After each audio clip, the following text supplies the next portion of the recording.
여러분 안녕하십니까? 백운기의 정치 1번째 앵커님을 대신해 일주일 동안 진행을 맡고 있는 시사평론가 김성환입니다. 어제 윤석열 대통령의 국무회의 생중계 혹시 지켜보셨습니까? 어떤 생각 드시던가요?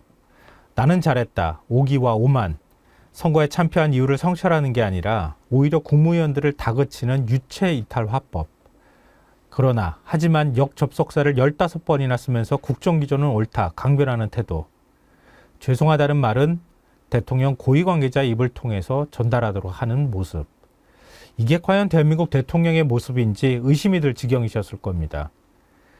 오죽하면 생중계를 지켜보던 시민이 TV를 부수고 싶었다는 말을 할까요? 오죽하면 대통령을 두고 이해력이 부족한 사람이라는데 충격받았다는 말을 할까요? 선거가 끝난 지 일주일 만에 야권의 200석을 몰아주지 않은 걸 후회하게 만드는 이 어이없는 상황을 어떻게 이해해야 할지, 윤석열 대통령, 그의 폭주를 막을 방법은 정말 없는 걸까요? 그래서 오늘은 그의 발언과 태도를 하나씩 뜯어서 해부해 보도록 하겠습니다. 4월 16일 생방송 백운계 정치 1번지 출발하겠습니다.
정어리몰에 광고가 더 많이 늘었네요.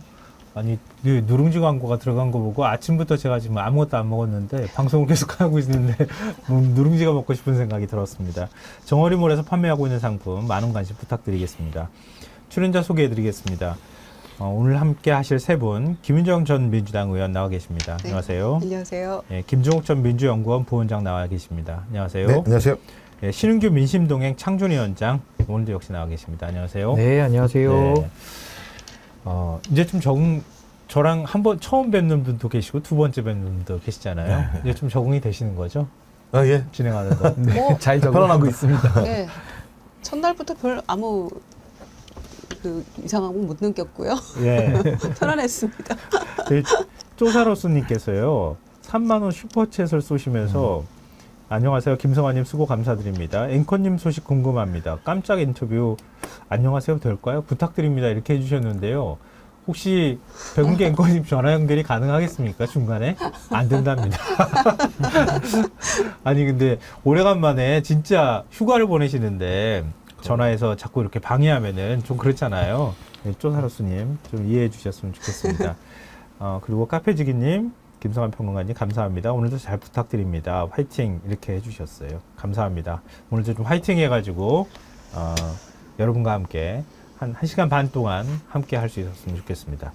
자, 그럼 오늘의 본격적인 주제로 들어가야 될 텐데요. 윤 대통령 어제 생중계 지켜보시고 난 다음에 굉장히 많은 분들이 화가 나셨을 것 같아요. 어떻게 대통령이 저럴 수가 있나.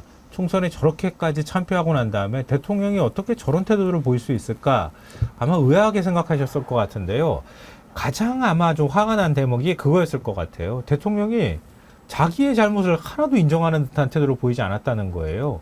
오히려 국무위원들을 다그치는 모습을 보였는데요. 그런데 지금 생중계가 끝나고 난 다음에 한 4시간 뒤쯤에 이게 또 무슨 일인지 모르겠는데 대통령실 고위 관계자가 나서서 대통령이 비공개위에서 국민 뜻을 잘 받들지 못해 죄송하다. 매서운 평가의 본질은 소통이다. 맞으며 반성한다면 사랑의 회초리 의미가 커질 것이다. 뭐 이런 발언을 했다고 얘기를 하는 거예요. 신은규 위원장님, 이게 어떻게 된 거예요? 이걸 어떻게 봐야 됩니까? 이게 대리사과, 대독사과라고 해야 됩니까? 근데 저는 이제 윤석열 대통령에 대한 이제 기대는 저는 네. 많은 국민들께서 이제 다 많이 접으신 상태 아닌가라는 상황이 드는데 어제 윤석열 대통령의 사과문은 내 탓이라는 그런 사과문이 아니라 네. 남 탓을 지적하는 사과문이라서 저는 사과문의 개념을 새로 썼다라는 생각이 들 정도로 어처구니 없는 발언을 어제 좀 늘어놨거든요. 그래서 사과문에 본인의 잘못을 반성하 성찰하기는커녕 변명만을 늘어놓는 그런 형태의 변명문이었기 때문에 네. 저는 지켜보시는 국민들께서 상당 부분 대한민국의 남은 3년의 윤석열 대통령 임기를 매우 걱정할 수밖에 없는 이런 상황이고요. 또 하나는 윤석열 대통령이 아마 참모들하고 있는 비공개 회의 자리에서 사과의 뜻을 전했다라고 전해 들었는데 어떻게 사과라는 것을 비밀스럽게 합니까? 그러니까 비공개로 사과한다는 개념도 처음 보고요. 직전에 김건희 여사가 비밀투표, 도둑투표를 하고 와가지고 상당히 국민들의 지탄을 받았는데 이건 역시 도둑사과 아니냐, 몰래 한 사과 아니겠느냐. 그래서 국민들의 비판과 지탄을 피하기 어려웠던 그런 매우 실망스러운 대통령답지 않은 저는 사과 변명문이었다라고 생각을 합니다. 지난 4월 1일 날 의대 증원 관련해서 대국민 담화 있었잖아요. 그때도 비슷한 패턴을 보였어요. 근데 그때도 사실은 2,000명을 고소할 건지 말 건지가 가장 큰 관심사였는데 이게 지금 고소한다는 얘기인지 안 한다는 얘기인지 도대체 2,000명을 뭐 유지하겠다는 건지 말겠다는 건지 헷갈려가지고 해석이 안 됐잖아요. 근데 또 그날 저녁 무렵쯤인가 성태훈 정책실장이 나서서 방송에 직접 나가가지고 인터뷰하면서 그거는 아닙니다. 이렇게 얘기를 했단 말이에요. 이게 지금 똑같은 패턴이 반복되는 걸 이거 어떻게 해석을 해야 됩니까? 이게 짜고 치는 겁니까? 진짜 이제는 좀 입이 아픈데요. 이거 비판하는 것도 한계에 도달했다는 생각이 들 정도인데 제 패친 분이 페북에다 올린 글이 있어요. 옛날 예를 들어 폭정을 일삼는 왕의 어전회의를 보는 것 같다. 그럼 쓴 게 이제 짐이 어진 뜻으로 선정을 베풀었으나 어리석은 백성들이 짐의 뜻을 제대로 헤아리지 못하였도다. 경들은 더욱 분발하여 어리석은 백성을 계도하는 일에 힘쓸지어다.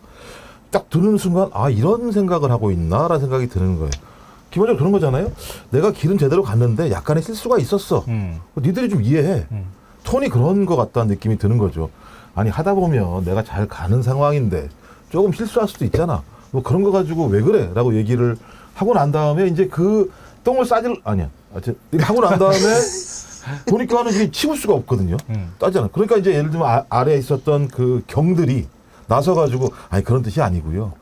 이건 예를 들면 냄새가 안 나는 똥입니다. 예를 들면 이건 설사가 아닙니다. 이런 식의 얘기를 하는 상황이니까 그걸 국무회의에서 본 입장에서 국민들 같은 경우는 진짜 전혀 반성을 안 하고 있구나. 그러니까 저 사람은 적어도 국민들이 선거라고 하는 계기를 통해서 저렇게 응징하고 심판하는 거에 대해서 전혀 공감하지 못하는구나 라고 하는 것들을 단박에 알아차렸다는 생각이 드는 것이고 그 아래에 있는 어떤 사람들 같은 경우 이 내용 모르겠습니까? 이 내용 들으면 어떤 마음인지 자기가 모르겠습니까? 네. 국민들도 느끼는데 본인도 느꼈겠죠. 아마 서로 얘기를 했겠죠. 이거 심각합니다. 이 정도 상황이 벌어지게 되면 앞으로 더 문제가 될 수 있으니까 이건 이 정도로 좀 가늠하시죠 라고 하는 또 예를 들면 나름대로 설명을 해서 그래요 그 정도는 해 라고 하는 상황이니까 저는 사과가 아니라 국민들에게 국민들이 이해해 라고 하는 말도 안 되는 예를 들면 또 다른 예를 들면 폭군의 모습들을 보이고 있다.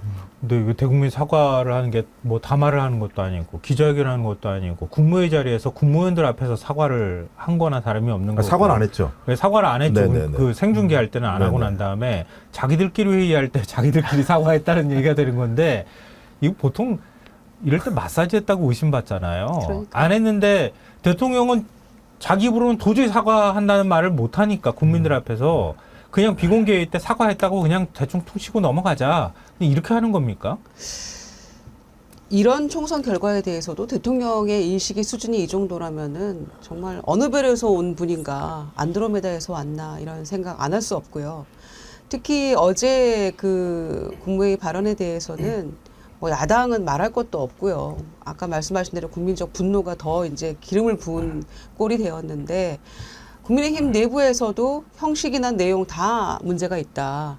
이렇게밖에 할 수 없느냐라는 비판의 목소리가 나오고 있거든요. 그래서 이거는 정말 잘못된 것이라고 생각을 했기 때문에 4시간 뒤에 사실은 나중에 비공개로 사과는 했어요. 이런 얘기가 나오는 것인데 이런 패턴이 이제 정형화되어 가고 있는 게 아닌가 싶어요. 말씀하신 대로 아까 의정 관련해서 의정 갈등의 담화문에서도 쭉 설명했잖아요. 왜 2,000명이어야 하는가에 대해서 설명을 해놓고 네. 다 끝나고 났는데 대통령이 뭔가 해결책을 제시할 줄 알았는데 사실은 뭐 내용도 없고 그렇게 간다는 건지 만다는 건지에 대해서 조금 있다가 이도훈 홍보수석이 저녁 때는 정책실장이 설명을 해야 되잖아요.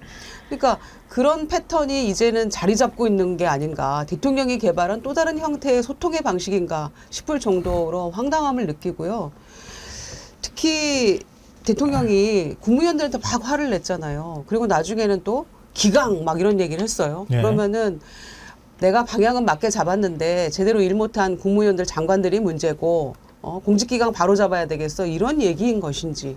과거에 김대중 대통령은 공직자는 개혁의 대상이 아니라 개혁의 동반자다 이런 얘기 하셨거든요. 그런데 대통령이 막 만 5세 입학 막 선언해놓고 나중에는 장관이 잘못했다고 장관 자르고 하니까 이 공직자들이 어느 장단에 춤을 춰야 될지 어떻게 정책을 만들고 이거를 실천해야 될지에 대해서 헷갈리는 거잖아요. 그러니까 복지부동 할 수밖에 없는 그런 국면인데 대통령은 본인의 잘못보다는 국무위원들과 공무원들 질책하고 기광 의논하고 이러니까 또 국민들이 체감하지 못한 국민들이 문제인 거잖아요. 지금 대통령 얘기를 통해서 보면.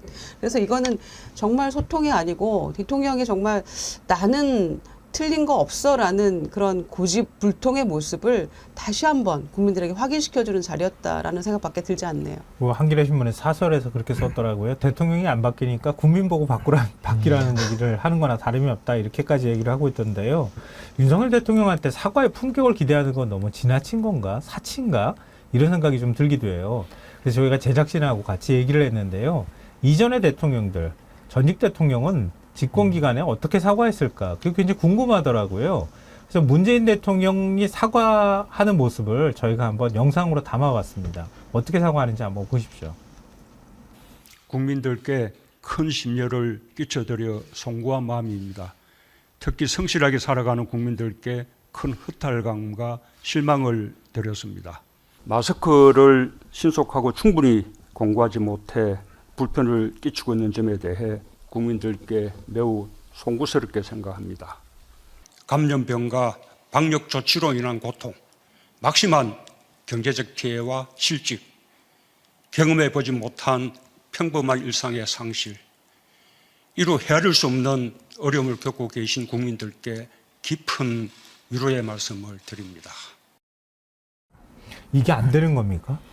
근데 이게 안 되는 사람인가요? 근데 저는 뭐 윤석열 대통령의 그 뭐 인성이나 뭐 네. 인격 부분도 나중에는 짚어봐야겠습니다만은 우선은 저는 사과의 ABC가 있다고 생각을 합니다. 그 네. 사과의 ABC가 뭐냐면은 첫 번째로는 뭘 잘못했는지를 구체적으로 이야기를 해줘야 됩니다. 뭐가 미안한 것인지를 밝혀야 되는데 윤석열 대통령은 거기에 대해서는 뭐 정책 방향은 옳은데 세심하게 못 전달했고 세심하게 네. 못 느낀 부분이 문제다라고 했기 때문에 완전히 틀렸고요. 두 번째는 그러면 그 문제에 대한 원인이 뭔지를 제대로 짚어야 되는데 그 원인이 당연히 문제를 잘못 짚었으니까 원인도 짚어봤자 의미가 없는 겁니다. 그래서 마지막으로는 대안, 내가 어떻게 고쳐나가겠다라는 약속이 나와줘야 되는데 앞에 두 개가 다 잘못되다 보니까 결국 사과문을 듣고 난 국민들의 입장에서는 도대체 사과는 사과인데 뭘 바꾸겠다라는 건지가 이게 감이 안 오는 거거든요. 네. 그러다 보니까 국민 여러분들께서 그나마 대통령의 뜻을 유추해 볼 수 있는 것은 향후 인사, 뭐 총리 인사나 비서실장으로 인사로서 국민들은 이해하는 건데 지금 하마평 나오시는 분들도 완전히 지금 이 정권의 잘못을 함께 했던 분들 내지는 아무런 기대가 없는 사람들로만 지금 도배돼 있기 때문에 지금 국민 여러분들께서는 굉장히 황당한 겁니다. 그래서 저는 요약하면 윤석열 대통령이 문제라는 시그널을 국민들은 표로서 다 보여줬거든요. 윤석열 대통령 자신이 바뀌어야 되는데 지금 오늘까지 드러난 윤석열 대통령의 인식과 태도는 본인에게는 잘못은 없다. 자신에게 태도를 바꾸라고 요구하는 국민들이 잘못이다. 라는 거의 부정선거에 준하는 문제인식을 갖고 있는 거 아니냐. 전 이거 대통령으로서 한 국가의 지도자로서는 가져서는 안 되는 인식이다. 저는 매우 실망스럽습니다. 그러니까 대통령의 사과는 일반 국민들이 우리가 사인 간에 사과하는 거하고는 좀 다르잖아요. 그렇죠. 대통령이 되돌아보는 성찰하는 의미도 있겠지만 국민들한테 호소하는 의미도 담고 있는 거거든요. 지금 문재인 대통령 사과하는 모습도 보셨지만 굉장히 어려운 시기였잖아요. 코로나 때나 이럴 때. 그러니까 그러면 그걸로 인해서 아니 문재인 대통령이 뭐 코로나 바이러스를 만든 것도 아니잖아요. 그렇죠. 근데 상황이 이렇게 된 것에 대해서 국민의 양해를 구한다는 것은 비록 어렵더라도 이 상황을 극복하고 우리 함께 갑시다. 거기에 대해서 힘들더라도 우리 모두 조금씩만 참고 더불어 좀 사회를 만들어 갑시다. 이런 것에 대한 호소의 의미도 담고 있는 거잖아요. 윤석열 대통령이 만약에 이번에 그랬다고 하면은 오히려 국정동력이 붙는 현상이 나타날 텐데 그걸 안 하겠다고 한 거 아닙니까? 제가 볼 때 통합과 호소도 아니고 제가 볼 때 만방으로 깨진 거기 때문에 무슨 통합을 얘기하고 호소를 얘기하겠습니까? 잘못을 먼저 얘기하는 게 상식적인 것이고 아 저러니까 여러분 출발할 수 있겠구나라고 느끼게 만들어야 되는데 일단 사과가 없었잖아요. 기본적으로. 제가 볼 때니까 현 정부는 사과는 개사과 아니면은 만 원짜리밖에 없다는 생각이 드는데 가장 문제가 있는 게요. 그 발언하는 내용 하나하나를 들어보게 되면 부끄러움이 없다는 생각이 드는 거예요. 뭐 국정의 최우선은 첫째도 민생, 둘째도 민생, 셋째도 민생? 아니 대파 870원이 합리적이라고 얘기한 대통령 입에서 나올 얘기입니까? 어떻게 예를 들면 자기가 민생을 해서 뭘 했다고 얘기할 수가 있습니까?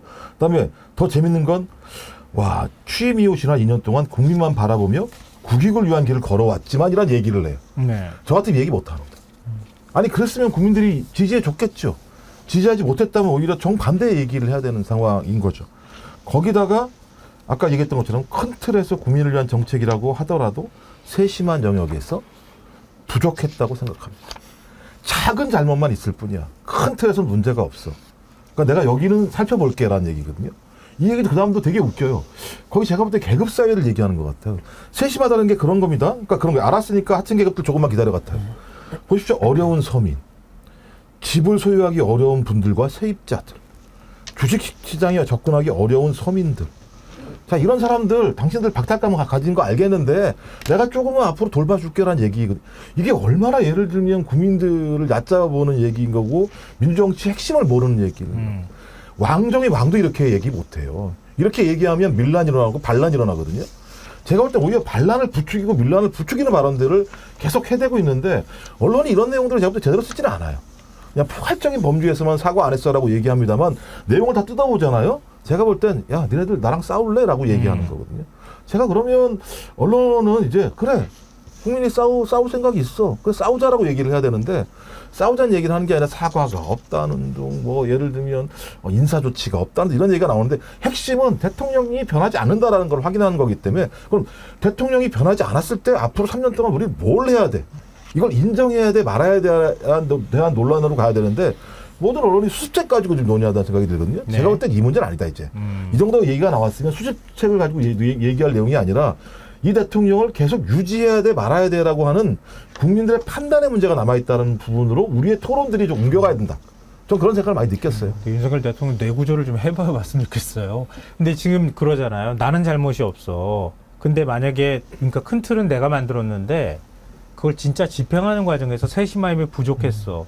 근데 그 청자가 국무위원들이잖아요. 국민이 아니라 국무위원들을 오히려 다그치는 모습을 보였단 말이에요. 어제 한번 그 어떤 방식으로 다그쳤는지 한번 보시죠. 국무위원 여러분, 국정의 최우선은 첫째도 민생, 둘째도 민생, 셋째도 민생입니다. 국무위원들께서는 이번 21대 국회가 종료되기 전까지 각 부처에서 추진하고 있는 법안이 통과될 수 있도록 마지막까지 최선을 다해 주시기 바랍니다. 국무위원 여러분께서도 민생 안정을 위해 공직사회에 일하는 분위기를 잡아주기 바랍니다. 아울러서 기강이 흐트러진 것이 없는지 늘 점검해 주기 바랍니다. 이거 어떻게 봐야 됩니까? 아니 국무위원이 가가지고 국회를 어떻게 하라는 얘기예요? 아니 근데 저는 뭐 대통령의 큰 틀에 대해서 먼저 좀 말씀을 드리고 싶은데요.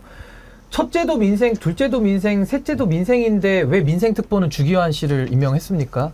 그러니까 앞뒤가 안 맞잖아요. 그동안에 윤석열 대통령은 민생을 이용해가지고 민생을 돌보기는커녕 늘 공산정치주의 가지고 야당하고 싸움 붙이고 강요들한테도 가서 더 잘 싸우라고 이런 얘기만을 했던 분인데 네. 이제 와서 민생 얘기를 하면은 본인도 좀 부끄럽지 않나 싶은 생각이 들 정도고요. 또 하나는 저는 큰 틀에서 방향이 옳았는지 한번 보겠습니다. 윤석열 대통령 집권할 때 공정과 상식을 팔았거든요. 그게 이제 소위 말한 양두구육인데 공정과 상식을 팔았는데 결과는 뭡니까?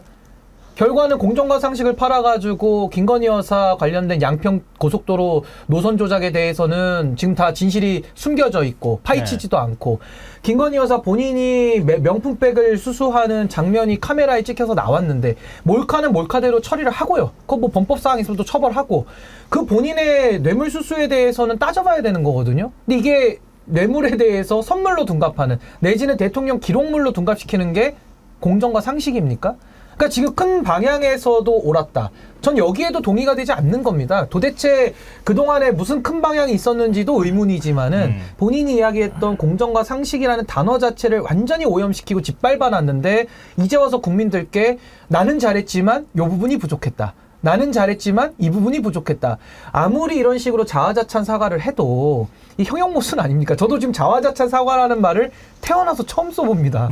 사과라는 건 자화자찬이 될 수가 없는데 이 모순 상태는 정말 아이스 핫초코라고 표현할 만큼 자화자찬 형태의 사과라는 아주 신개념을 만들고 있거든요. 전 대통령이 이런 인식을 계속 유지하는 건 좋은데요. 그럴 거면 내려오셔야 됩니다. 전 더 이상은 직을 유지할 명분도 없다라고 생각합니다. 김민정 의원님, 예. 앞에서 듣는 국무위원들은 무슨 생각을 했을까요? 정말 국무위원들이 아마 그 순간에 그 상황에서 유체 이탈되고 싶었을 것 같아요. 몸은 여기 있어도 정말 다른 생각하지 않으면 그 순간이 너무나 힘들었을 것 같은데. 아니 근데 뭐 그런 거잖아요. 그동안에 대통령이 뭐 무슨 카르텔 이렇게 얘기를 하면서 막 다그치고 경로했다고 하는 표현 안에 막 막말도 있었다고 하는 거 아니잖아요. 예. 국무위원들을 그런 식으로 막 대우하고 그랬던 사람이 갑자기 어느 순간 갑자기 나와가지고 국무위원들 이렇게 해주십시오. 첫째도 민생, 둘째도 민생, 셋째도 민생이라고 하면 국무위원들이 무슨 생각을 할까요? 속으로 황당하고 웃었겠죠. 이제 와서 이게 무슨 얘기인가 하고 지금 이런 얘기를 왜 우리한테 하지? 아마 이런 생각들도 했을 것 같아요. 왜냐하면 그 국무위원들을 뭐 이를테면 정부 안에서 파트너로 인정을 했나요? 거의 상하관계처럼 그렇게 했다는 여러 가지 설들이 흘러나오고 있잖아요. 뭐 어떤 표현을 쓰고 어떤 식의 그 뭐 욕설 비슷한 얘기도 다 했다. 흘러나오는 얘기들이 마냥 거짓말이겠습니까? 근거가 있으니까 이런저런 얘기들이 막 쏟아져 나오는 거겠죠. 그래서 대통령의 이 모습을 보면서 국무위원들한테 했던 얘기가 있잖아요. 국정감사 때 뭐 싸워야 된다. 막 스타 장관이 되라. 막 이렇게 해놓고 예. 예? 막 그런 얘기 했잖아요. 그러니까 스타 장관이 되기 위해서는 막 정권의 명운을 걸고 막 야당 의원들과 싸워야만 뭐가 되는 것처럼.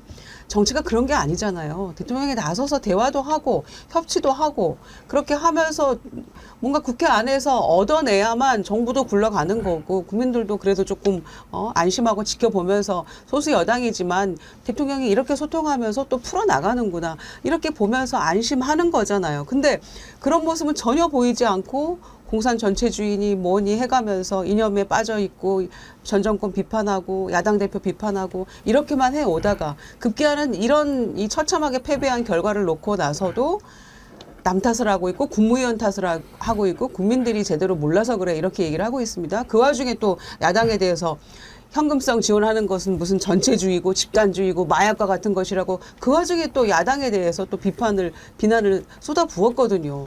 그러니까 이런 형태의 사과는 사과의 신기원을 열었다라고 판단하고요. 그러니까 국민의힘 내부에서조차 이래가지고 우리가 뭘 할 수 있겠냐라는 비난 섞인 또 자조 섞인 목소리가 나오고 있는데 이 와중에 대통령이 민생 토론을 또 계속하겠다고 선언을 네. 했잖아요. 아니 그러니까 이거는 본말이 전도된 거예요. 부처의 업무 보고를 민생 토론 형식으로 하겠다라고 했던 건데 부처의 업무 보고는 사실 실종이 돼버렸어요.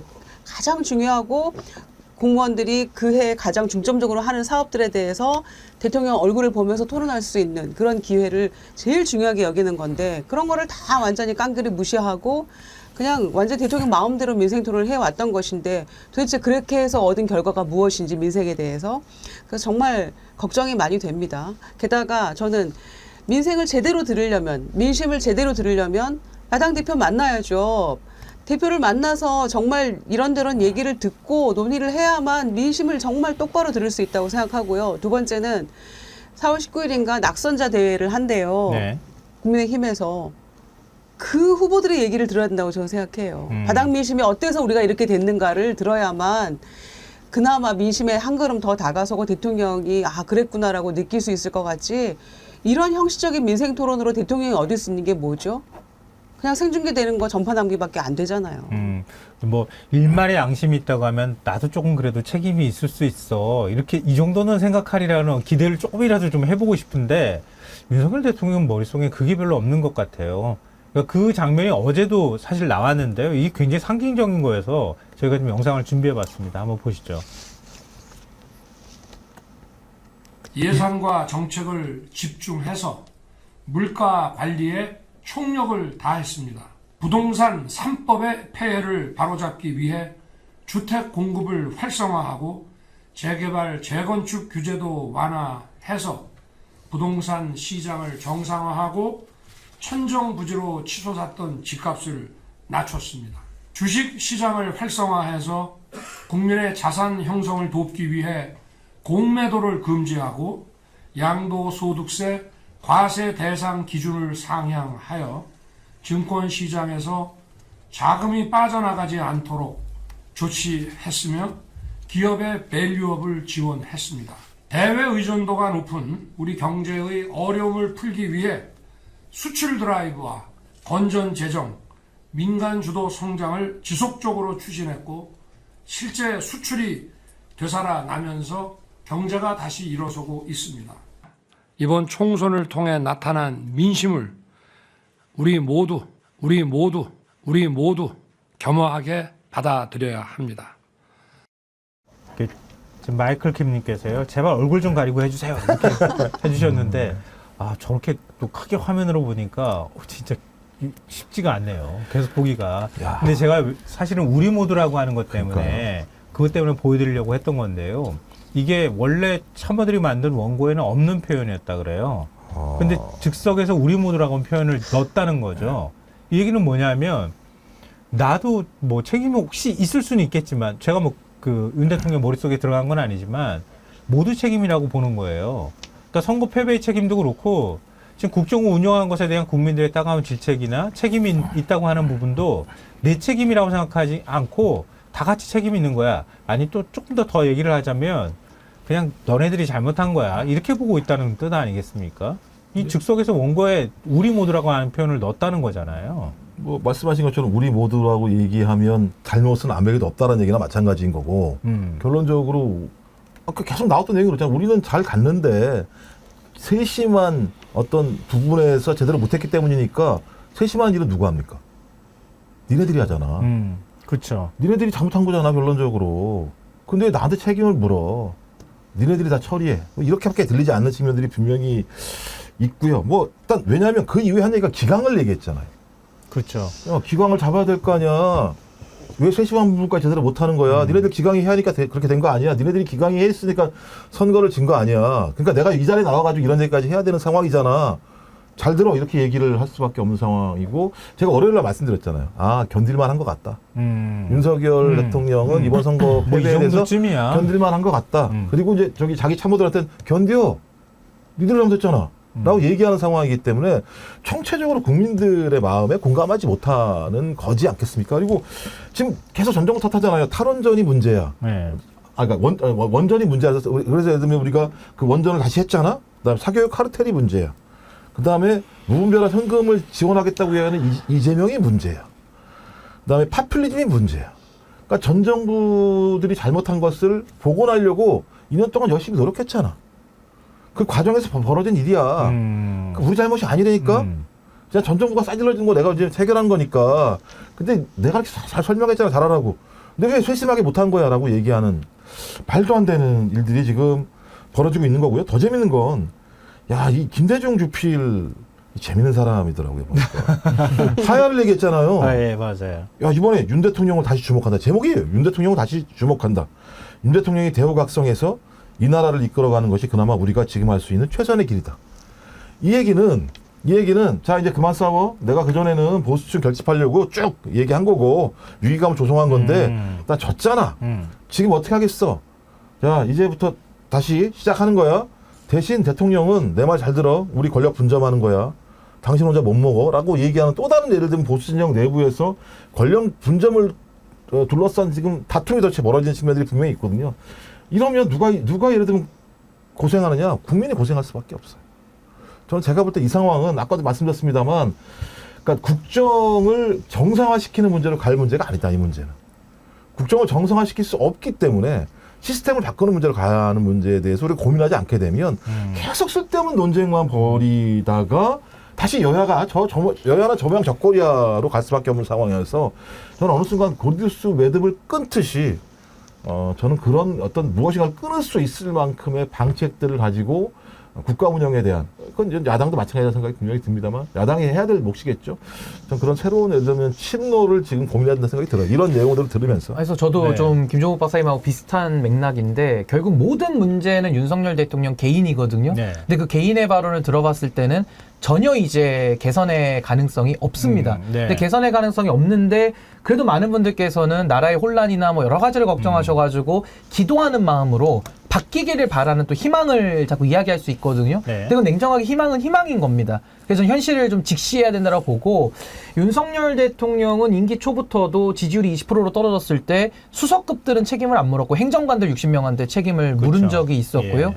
그 이후에도 여러 참사들 속에서도 정무직들 다 자기 사람들 지켜줬고 하급 직원들한테 법률 책임을 묻는 식으로 했고, 지금도 아까 우리 김종욱 박사님 말씀하신 대로 자꾸 이렇게 남탓 비슷하게 책임을 전가시키는, 내지는 우리 모두의 책임이라면서 책임을 희석시키는 거기 때문에 저는 국정 운영을 정상화한다라는 개념은 불가능하고요. 이제는 대한민국이라는 국가를 정상화하는 것을 고민해야 된다. 윤석열 정부에서 국정 운영은 정상화될 수가 없습니다. 윤석열이라고 하는 개인이 저 자리에 앉아있는 한은 전 국정 운영을 정상화할 수 있는 길은 없다. 근데 그걸 정상화하자고 많은 얘기들이 나오거든요. 오히려 대한민국을 망치는 논의다. 전 그렇게 생각합니다. 근데 조국 대표가 이런 표현을 썼더라고요. 한번 보시면은 조국 대표 얘기를 보면 문제는 당신이야. 이렇게 얘기를 하고 있는 표현을 쓰더라고요. 나는 국정기조를 잘 잡았는데 장관 및 아랫사람들이 제대로 하지 않아 국민이 외면했다. 국무의 발언을 요약하면 이렇게 된다. 답은 문제는 당신입니다. 아직도 모릅니까? 이건데요. 지금 전국을 지금 찌르고 있는 건데 그렇죠. 윤 대통령이 계속 이런 식으로 버티면 어떻게 될까? 여러 가지로 걱정이 되기도 하고 이러다가 폭주하는 거 아닐까?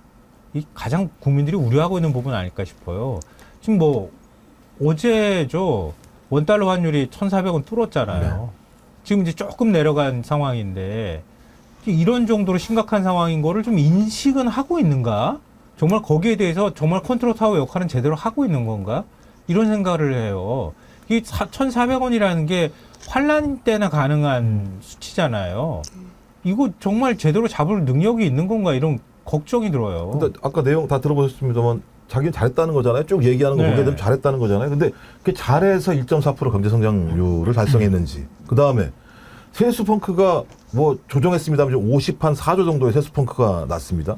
그러니까 세수 펑크가 나서 돈이 없죠. 재정 여력이 없으니까 지출을 못 하는 거죠. 그러니까는 79조 정도의 지출을 못 하게 된 상황이니까 경제 성장률은 다시 또 하락할 수밖에 없는 이 악순환 구조에 빠지게 되는 것이고. 네. 근데 거기서 말씀하신 것처럼 지금 외부의 공급망 상황이나 전쟁 이런 것 상황 때문에 환율 높아지게 되고, 그다음에 당연히 그럼 금리도 올라가게 물가는 다시 올라가게 되는 상황이잖아요. 근데 여기에 대해서 아무런 대응책이라고 하는 부분들을 내세운 게 아무것도 없는 상황이에요. 그러면 전 앞으로 가면 갈수록 이 부분과 관련해서 중대하게 우리 경제는 아래로 나락으로 떨어질 수밖에 없는 상황이다. 그러면 KDI가 지난번에도 마찬가지입니다만 아마 2.4% 예측했다가 1.4%가 됐을 거예요. 이 상황 정도가 되면 제가 볼 땐 더 떨어질 수도 있는 상황이거든요. 예측치보다.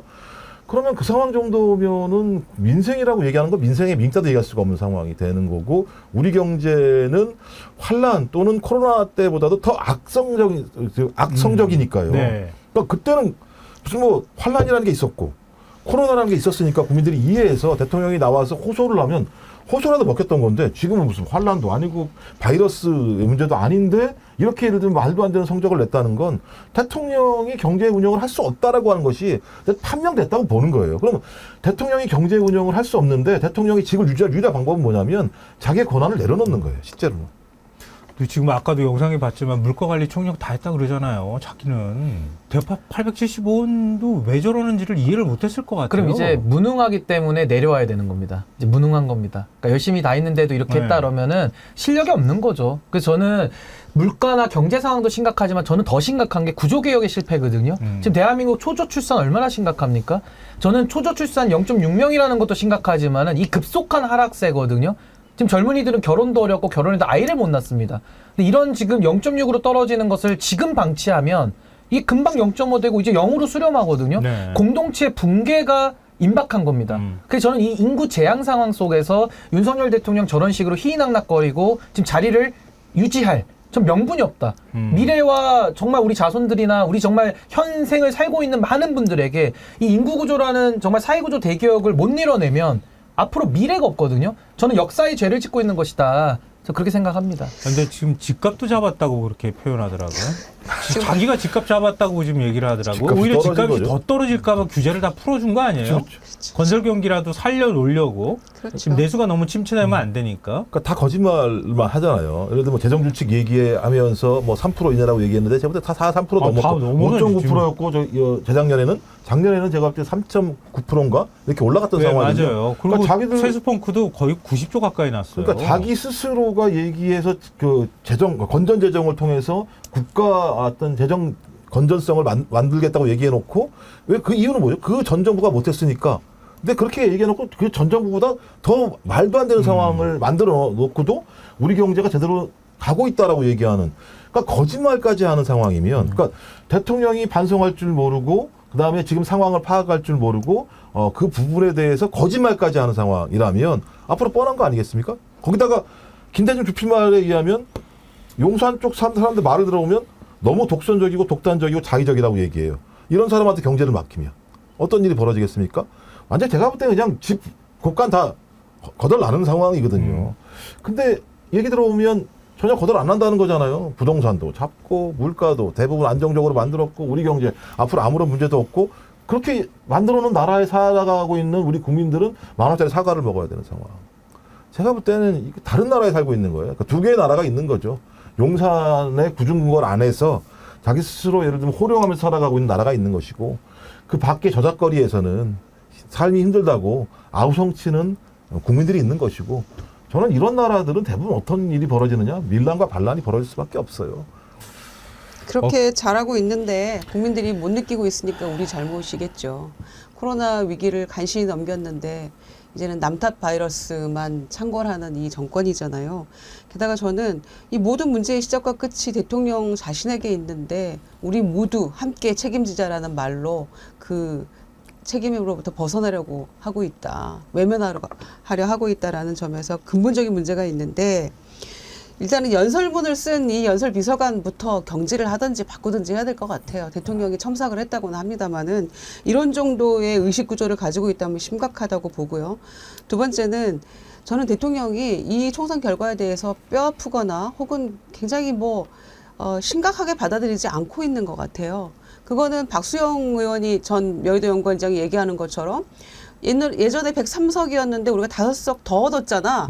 라는 것과 저는 일맥상통하는 지금 정신승리를 하고 있는 게 아닌가 싶어요. 어렵다고 했는데 개헌 저지선은 우리가 지켰고 또 지난번보다 5석 더 얻었는데 뭐 완전히 실패한 건 아니잖아. 이런 생각을 하고 있는 것 같아서 그 결과물이 어제와 같은 발언들 이어지는 얘기들이 아닌가 싶어요. 그러니까 이 현상에 대한 상황 판단이나 분석조차 지금 제대로 안 되고 있다. 그런 대통령 치하에서 우리는 이거 어떻게 해야 되나 그런 자괴감이 드는 거죠. 근데 어제 최소한 지금 굉장히 심각한 게 의정 갈등 문제 아니겠습니까? 환자들이 굉장히 불안한 상황이고 저도 다음 주에 사실은 대학병원에 가서 검사를 받기로 예약을 해놨는데 이거 받을 수 있나 없나 계속 연락은 안 오고 제가 뭐 전화를 한다고 해서 해결될 문제가 아니기 때문에 일단 뭐 문자가 오기를 기다리고 있는데 저와 같은 상황인 분들이 굉장히 많을 거예요. 근데 의정 갈등에 대한 해법 자체를 어제 언급을 안 했어요.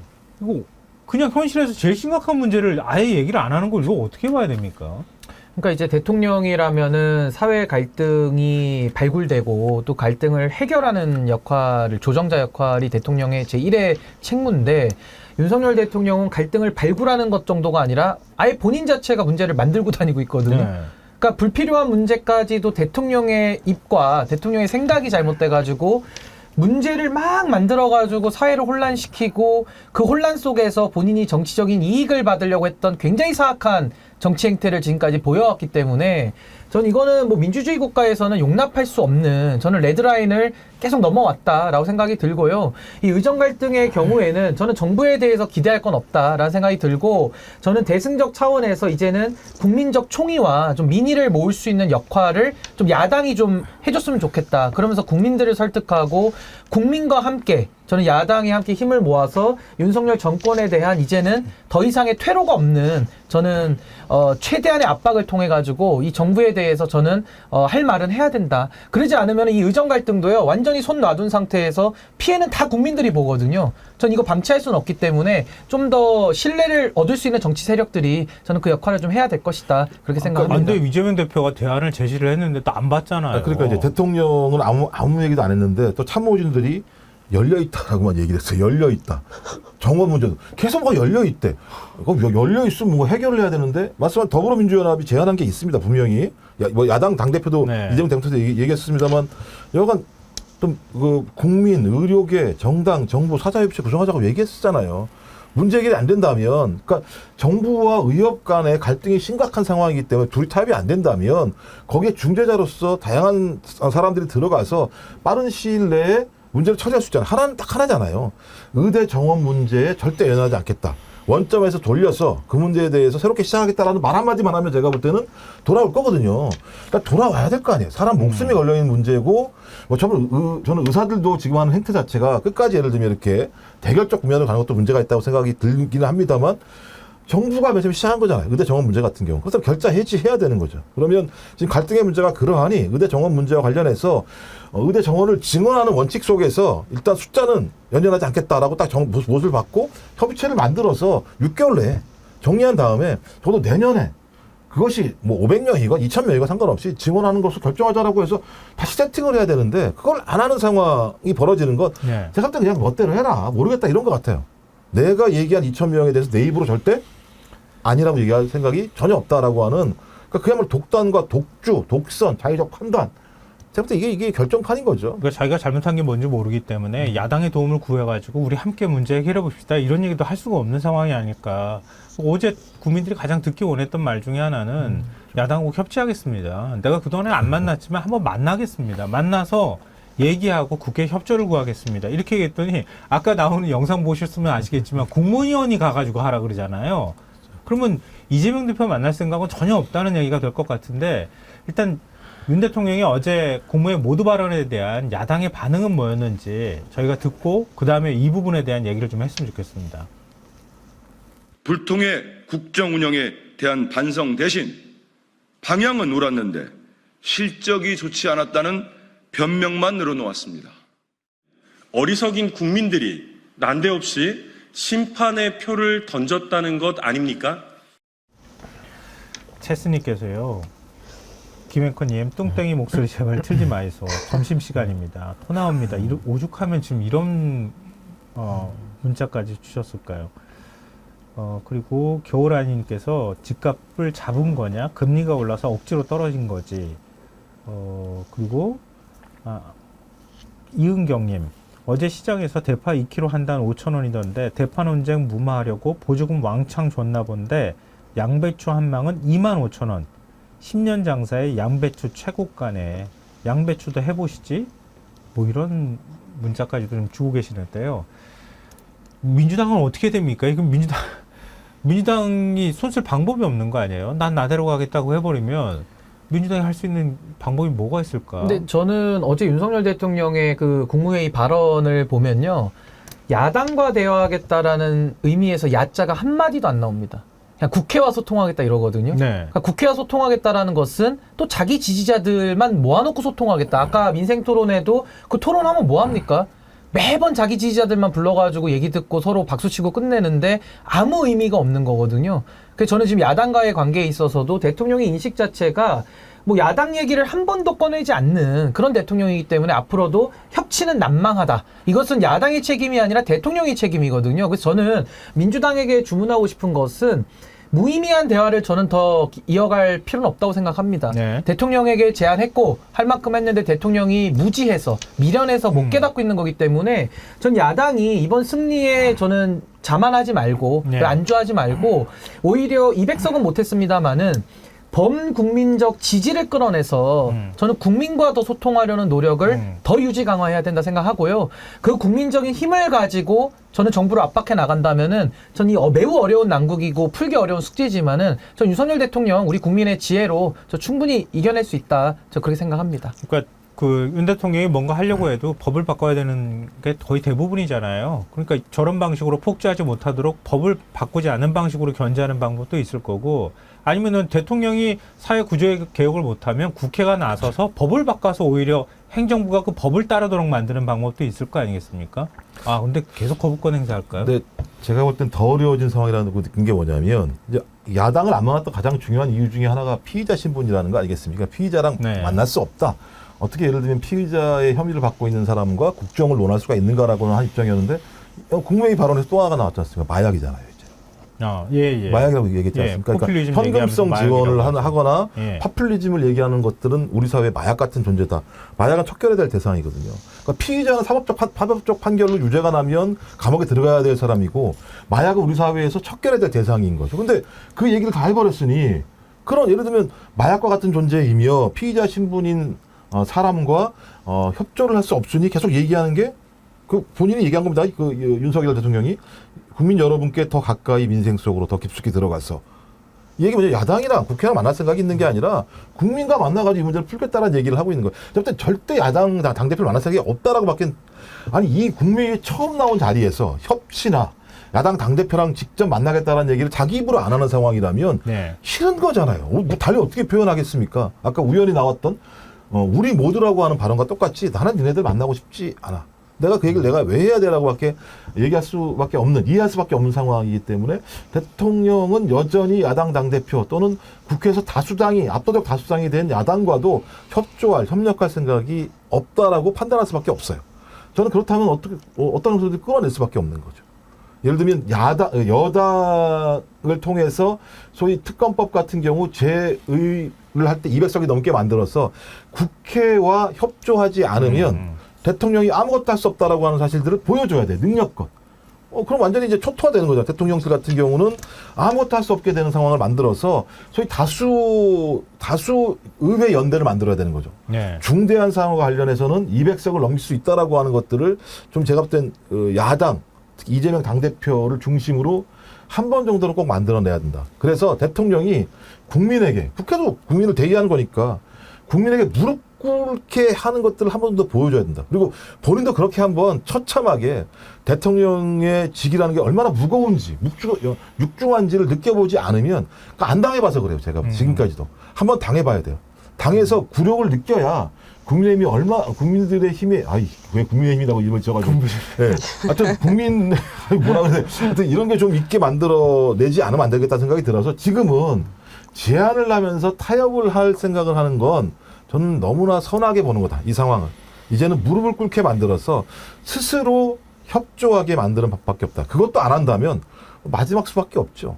우리가 매번 역풍이 우려된다라고 얘기하는 탄핵의 문제가 이제 그야말로 200석이라는 얘기로 투표를 독려한 측면도 있습니다만 이제는 대한민국의 정상화를 위해서 또는 3년 동안 버텨내야 될 국민들을 위해서라도 그 부분에 대한 진짜 근본적인 고민을 하는 상황으로 가는 전 단계로서 좀 대통령에게 국민의힘이 얼마나 미치겠다 진짜 국민이 얼마나 위대한지에 대한 좀 힘을 보여준다는 생각이 듭니다.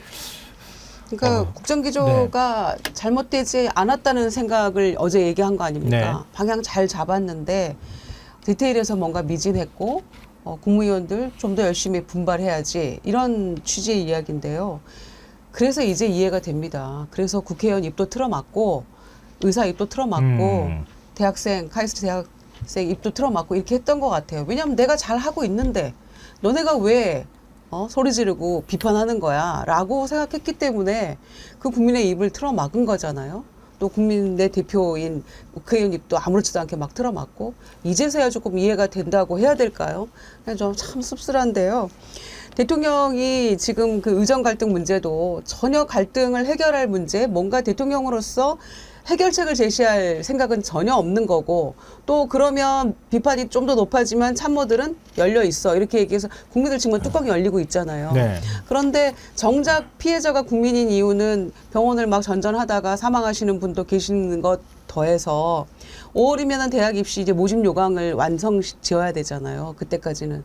그러면 지금 2,000명 늘린 상태에서 막 이렇게 대학별로 배분이 되어 있는데 그거 어떻게 할 겁니까? 그 수험생들의 혼란은 또 어떻게 할 거예요? 거기에 대해서 어떤 위기의식도 못 느끼고 또 이 국면에서 민심을 얻을 돌파구 마련하려는 의지도 안 보이잖아요.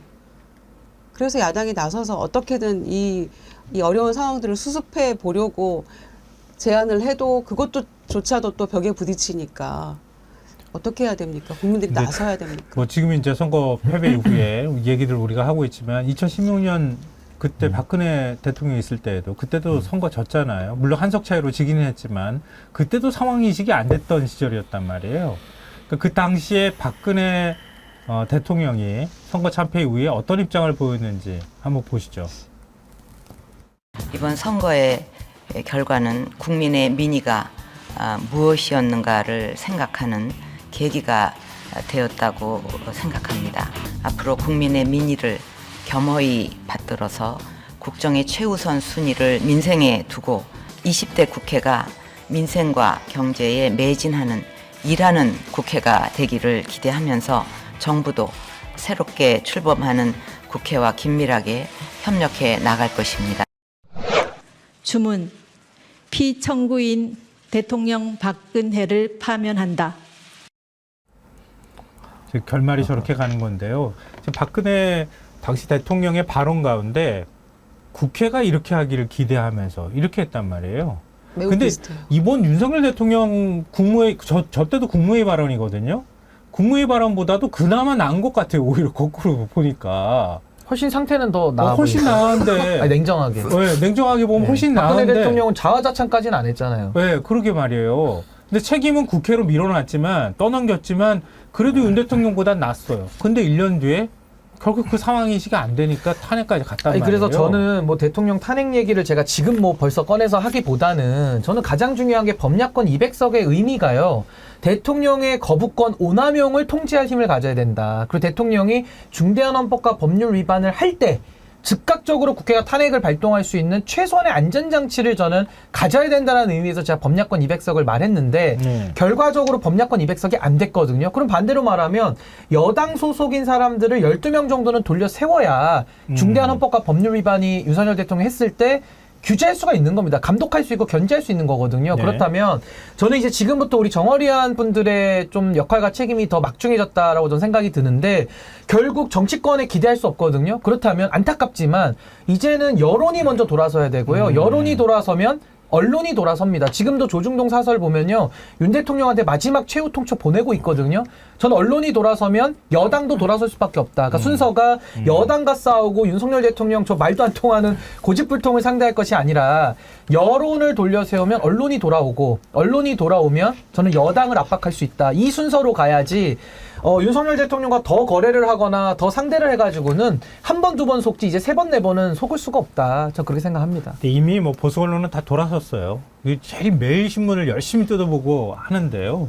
이미 조선일보는 포기했어요. 자업자득입니다. 네. 자업자득. 포기해서 오늘도 윤석열 대통령 어제 이제 국무회의 생중계 발언 있잖아요. 그 사이드 톱에 요만하게 해가지고 윤 대통령 사진을 요만하게 실었어, 진짜.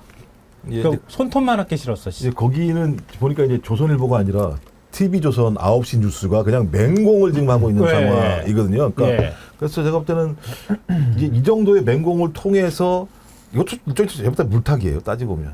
어디라도 맹공을 해야 되니까 맹공 안 하고 예를 들면 다 모두가 똘똘 뭉쳐가지고 윤석열 대통령처럼 말을 하면 제가 볼 때 그냥 그건 골로 가는 길일 수밖에 없는 상황이니까 그나마 소위 말하는 이제 제가 볼 때 국민은 절대 사랑의 회초리를 든 게 아니에요. 몽둥이를 든 거지. 근데 제가 볼 때 조중동이나 지금 TV조선이 사랑의 회초리를 들고 있는 거예요. 사랑의 회초리를 때리면서 말 좀 들어라 제발 부탁인데 너는 왜 말을 안 듣니? 우리 다 공멸하는 거야 잘못하면. 그러니까 제가 볼 때 어느 순간부터 이제 손절각이 나오기 시작하겠죠. 이제 선거 때까지는 보수층들의 위기를 불어넣어서 동원하는 전략이었다고 얘기한다면 지금은 사랑의 회초리를 때리고 있는 상황인데 조금 지나면 안 되겠다. 우리라도 살아야 되는 상황인데 방법은 하나밖에 없는 거죠. 여러 사람을 돌려세우기는 힘들잖아요.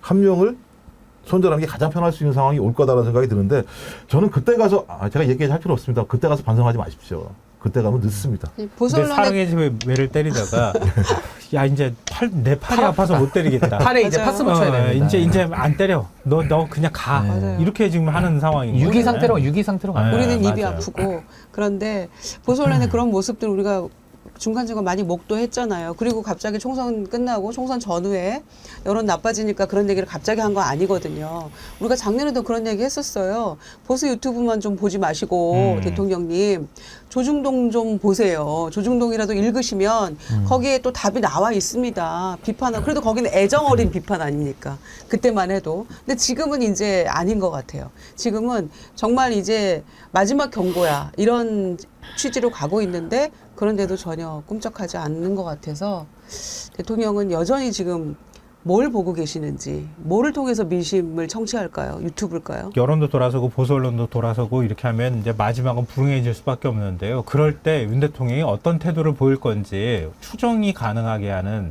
그런 장면이 있어요. 한번 보시겠습니까? 내년 선거 때 보자. 아주 탄핵시킨다. 뭐 이런 얘기까지 막 나옵니다. 그래서 제가 하라면 하십시오. 한번 다시 보여주세요. 저 인상하고 이걸 다시 봤으면 좋겠어요. 저런 태도가 나올 것 같아요. 내년 선거 때 보자. 아주 탄핵시킨다. 뭐 이런 얘기까지 막 나옵니다. 그래서 제가 하라면 하십시오. 이제 국민의힘은 뭐 하는 하라면 거죠? 하십시오. 이렇게 해버리고. 국민의힘은 대통령이 지시를 내렸으면 해야 될 거 아니에요. 아니 제가 정치적인 용어를 좀 쓰겠습니다만 정치적 표현입니다. 정말 죄질이 나쁘네요. 죄질이 불량합니다. 이거 저럴 사법적으로 아닙니까? 때는 뭐 일반법이 아니라 특별법으로 더 처벌해야 됩니다. 아주 죄질이 불량합니다. 그러니까 저런 태도가 지금 뭐 국무회의 발언이나 이럴 때는 생중계 될 때는 저런 표정이 안 나오잖아요.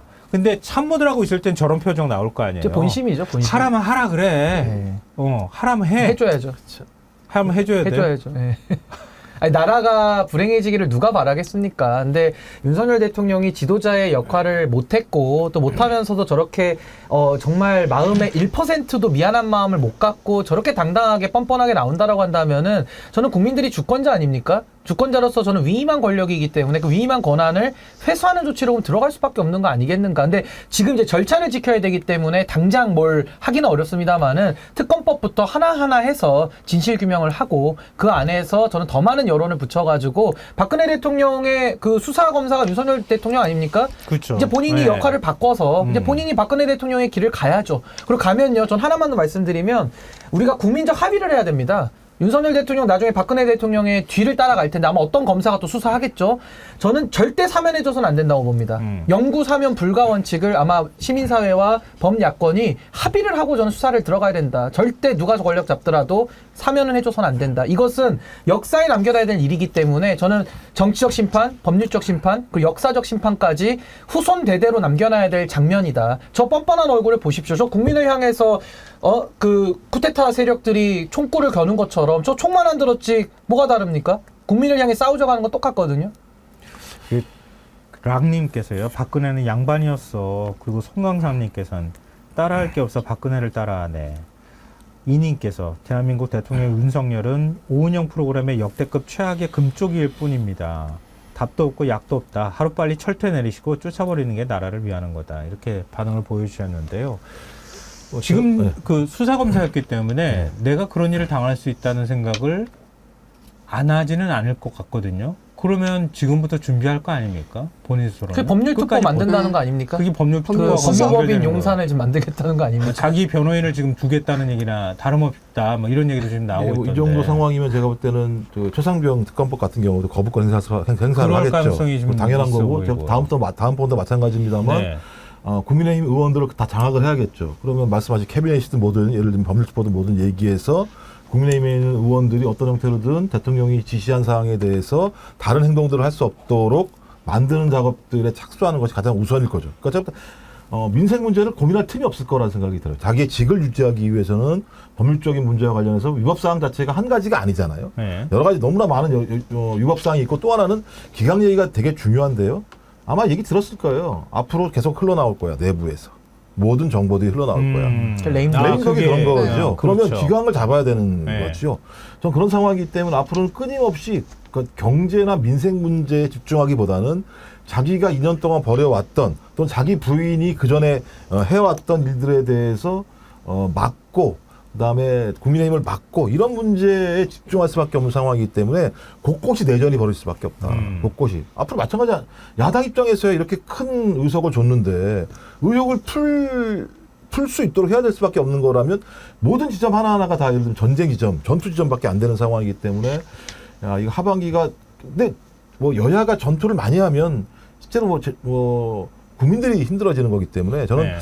단박에 끝내야 된다 이거. 만약에 그런 상황이라면 네. 아니 어떻게 이렇게 끊임없이 내전을 하면서 이 어려운 국제적인 어떤 정세와 경제 상황을 버텨낼 수가 있겠습니까?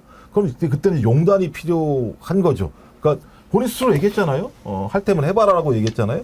그리고 국무회의에서 얘기한 기강을 지켜라라고 얘기했으니까 좀 참모들이 대통령이 국무회의에서 얘기한 기강을 지키는 차원에서 대통령 자기 입으로 직접적으로 얘기했던 탄핵해보라고 하는 부분에 대해서 꼭 지켰으면 좋겠습니다. 이게 지금 대통령실 안에서부터 시작해가지고 정부 부처 곳곳에서 그동안에 어떤 일을 벌여왔는지를 막 폭로하기 시작하면 이거 걷잡을 수 없는 상황으로 가는 거잖아요. 그렇죠. 그래서- 사실 그게 제일 무서운 거잖아요. 그래서 기강 얘기하는 겁니다. 네. 사실은 뭐 일을 뭐 엄청 잘해라 이런 차원보다는 너네 입 조심해 이런 거잖아요. 공무원 입틀막이죠 이거는. 혹시 내부 고발자 누가 나와서 본인의 앞날에 뭔가 방해가 되거나 해가 될까 봐 그런 걸 지금 걱정하고 두려워하는 건데 그거를 막 누른다고 그게 터져 나오지 않으리란 법 있겠어요.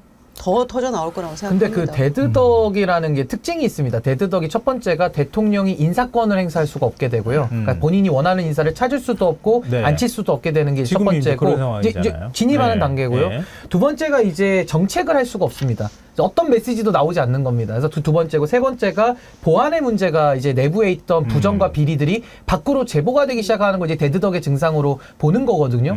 저는 보수가 그러니까 특히 말하면 윤석열 대통령이 먼저 무너지는 것은 야권의 공세가 아니고요. 전 내부 분열로 무너진다고 봅니다. 네. 그러니까 소위 말해서 윤석열 대통령과 정치적 동지관계로 온 게 아니라 본인들의 이해관계를 위해서 사실상 결합을 임시적으로 한 건데 이제 말하자면 정치적 사업이 다 무너진 거 아닙니까? 그럼 동업자들끼리 소송도 하고 동업자들끼리 멱살을 잡는 상황으로 좀 가는 거기 때문에 네. 굉장히 내부에서부터 저는 먼저 무너질 것이다라는 게 제 생각이고 박근혜 대통령하고 비교를 좀 하면요. 박근혜 대통령은 그나마 낫던 것이 임기를 4년 지키지 않았습니까? 네. 박정희 대통령의 후광이 있었습니다. 그러니까 보수 내부에 탄탄한 지지가 있었고요. 당시에 탄핵 때 보수에서 표가 넘어간 게 60표입니다. 근데 윤석열 대통령 한번 볼까요? 어떤 정치적 후광이 있습니까?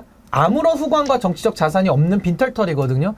그리고 지금은 과거처럼 60석이 넘어가는 게 아니라 단 12석만 넘어가도 탄핵에 이르는 지경이 되는 겁니다. 물론 탄핵이라는 것은 중대한 헌법과 법률 위반 사항 때문에 헌법재판소가 최종 결정을 합니다마는 정치적인 파면, 정치적인 탄핵은 대통령의 직무를 정지시키기 때문에 네. 박근혜 대통령 때와는 차원이 다른 상당히 지금 위태로운 상황인데 이걸 얼마나 인지하고 있을지는 저는 잘 모르겠습니다. 이렇게 민심이 들끓고 있는 상황에서 여당이 조금이라도 움직이기 시작하면 사실 그런 상황으로 가는 거 아닙니까? 그럼 대통령 직무가 최소한 6개월 이상 정지되는 이런 사태가 벌어질 가능성이 매우 높은데 국민들이 거기에 대해서 아무런 반응을 보이지 않는다.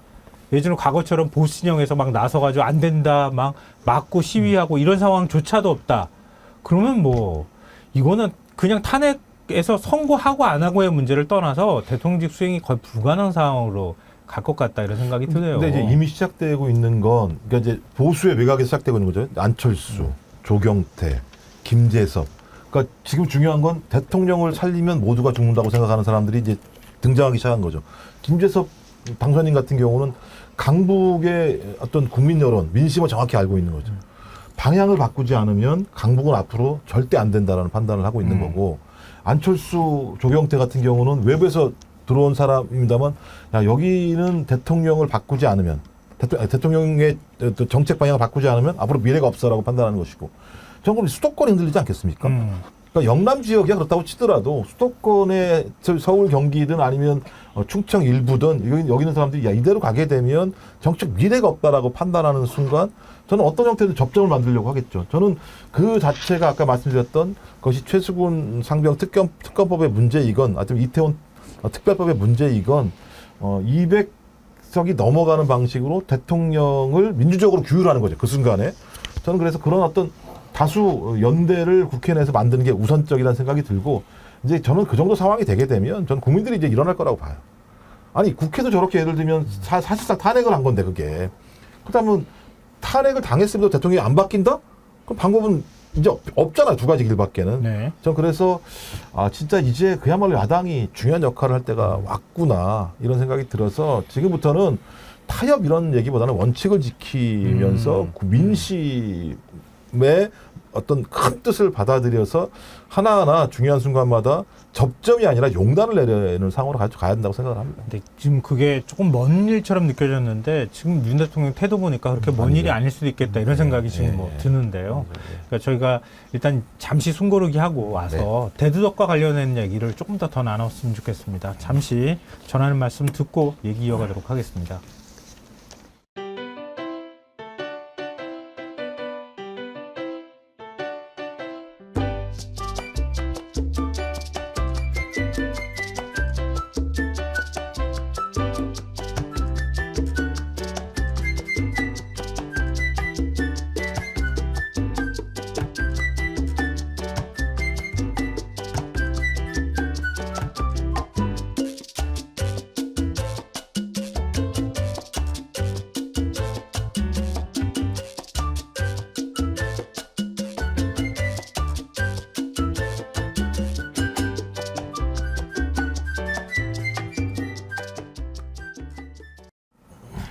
이 패널들 누룽지 반응이 굉장히 좋으신데요. 잠깐 그 광고 나가는 사이에 삼계탕 넣어서 먹으면 배고파요. 이게 정치 1번지가 12시 반까지 하기 때문에 그러니까 배가 이게 고파요. 좀 인권을 맞아요. 돌아보셔야 될 것 같습니다. 그래. 배가 고플 시간이. 좀 뭐라도 줘요, 뭐라도. 그래 진짜 끊임없이 이렇게 끊임없이 떠들기 드시면 때문에 됩니다. 사탕이라도 하나 갖다 놓고 사탕이라도 여기다가. 그렇다고 해서 누룽지를 드리면 이게 소리가 너무 커가지고 근데 너무 맛있게 생겨가지고 그게 침이 좀 꼴깍 나왔습니다. 그리고 우리가 많은- 또 막 이게 화나는 일만 있잖아요. 그러게요. 그러니까 막 또 자꾸 이렇게 막 소리를 지르다 보니까. 끌어올라가지고 또 더 배가 이 에너지 고픕니다. 소모가 큰데요. 네.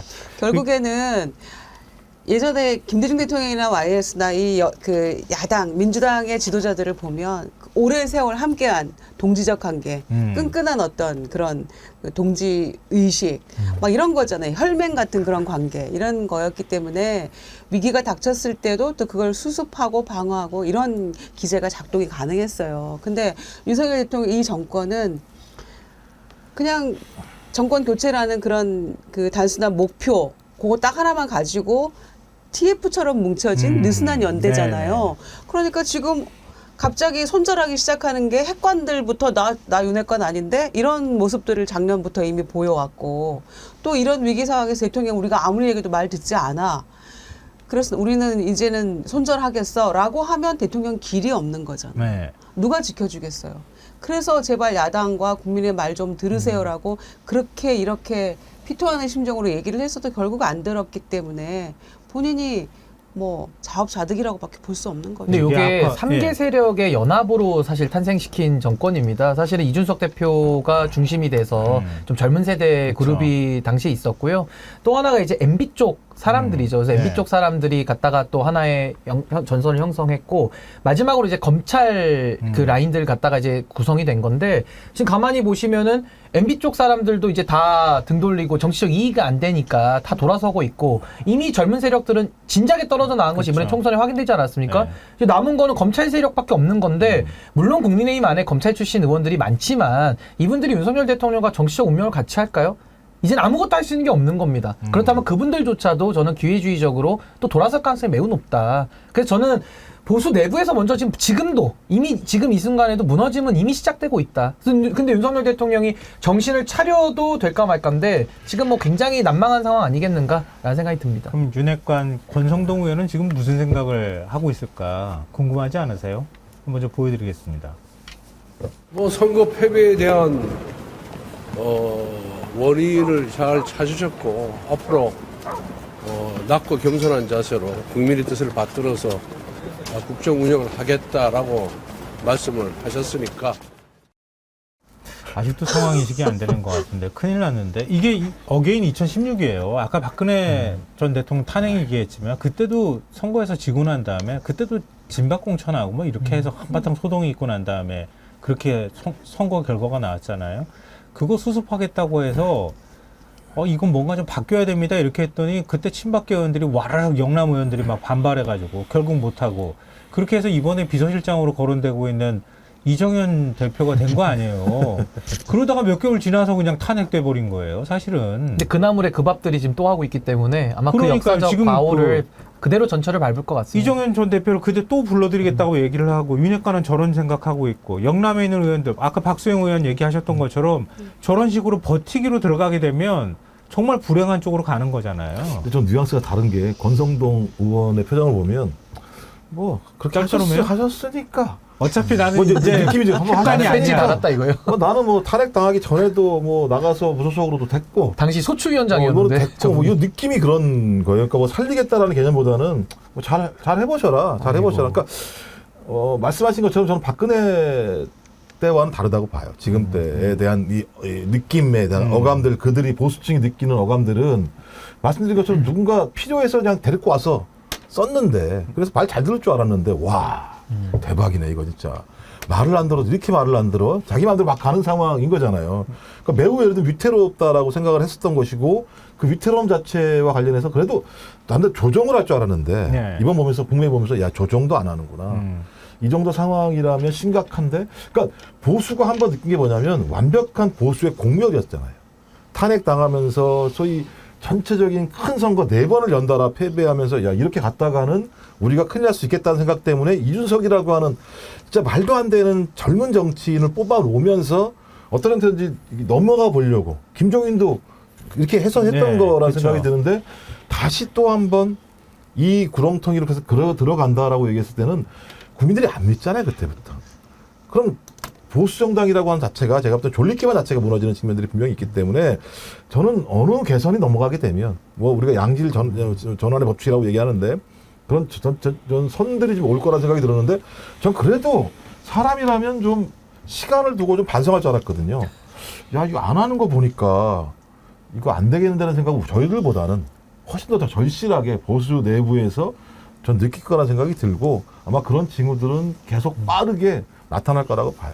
네, 신규 위원장님 지금 네. 이제 김재섭 의원을 당대표로 뭐 추대하자 이런 얘기도 나오고 그러는데 그거 어떻게 보세요? 다시 또 이준석 대표랑 겹치는 측면이 있어가지고 근데 이제 약간 상황은 비슷한데 저는 이준석 대표 당시에도 보수가 이제 다 죽어가겠다 싶어서 사실은 이제 뭐 어떻게 보면 한번 찬스로 쓴 그렇죠. 것이죠. 변화하고 있다는 뭐 걸 젊은 보여줄 필요가 이미지로 있으니까. 썼던 건데 네. 사실 이준석 대표는 정치력이 많이 좀 부족해서 당내에서 많은 신망을 얻지는 못했던 것도 사실인데 다만 이제 김재섭 위원장은 좀 스타일은 다르거든요. 상당히 좀 정치력도 있고 이번에 도봉에서도 본인의 진가를 좀 발휘하지 않았습니까? 그래서 당내 영향력이나 이런 건 상당히 좀 있는 분이라서 저는 뭐 한다 그러면은 뭐 마지막으로 고려해 볼 수 있는 카드다라고 생각은 드는데요.